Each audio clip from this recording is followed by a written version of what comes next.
If you follow these 4 quick tips on how to compress files on your Mac, you're going to save a bunch of storage on your device. Make sure you like, subscribe, and hit that bell notification to stay up to date on more pro Mac tips. Well, how do we even make files smaller on our computer in the first place? Well, let's start with pictures and videos. Both of them have a resolution, so sometimes your photos may be 50 megapixels, but you want to bring it down to a smaller file size because 50 megapixels is a lot. So to reduce this, you can bring the photo into another app to reduce its resolution. Same thing for a video from 4K to maybe 1080p, or you could change the file format entirely. So let's take photos, for example. Sometimes you may receive a photo as a .tiff file, which is a very uncompressed version of a photo, and you could get like a bunch of colors and a bunch of data for it. But if you change the .tiff to a .jpeg, you could save a bunch of storage because a .jpeg is a much more smaller file size than a .tiff. And same thing goes for audio. A .mp3 is much more smaller than a .wav file. And for most of us users, we accumulate a lot of these files over time, and it takes up a lot of storage on our Mac.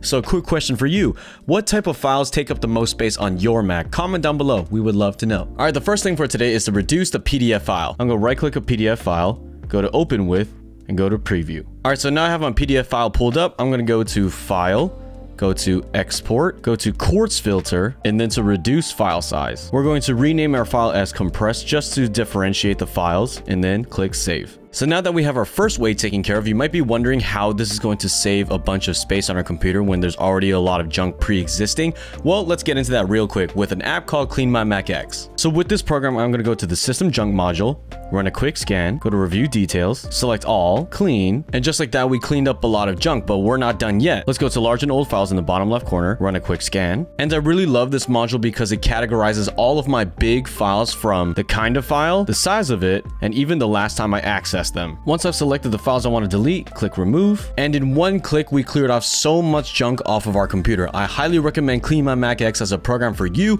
and if you want, there's a download link in the description box below to get you started. All right, so the next thing we're going to compress is a photo. So go and find any photo on your device. I'm going to click this one, open with, and go to preview. Here we're going to go to file in the top left corner, export, and make sure the format is on JPEG. And from here we're going to slide this slider around from least quality to best, and because we want to save a lot of storage, I'm going to put maybe right in the middle so that it preserves the quality but also saves me storage.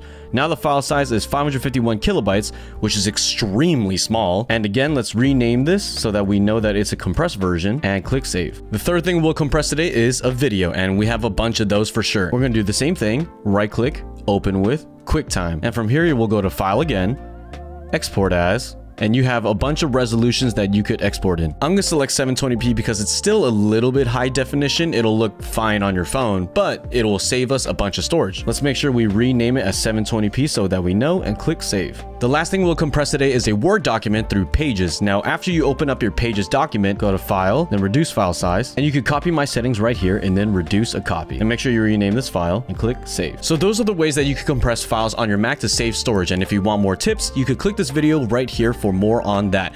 Thank you guys so much for watching this video. Make sure you like this video, subscribe, and comment down below, and hit that bell notification to stay up to date on more pro Mac tips.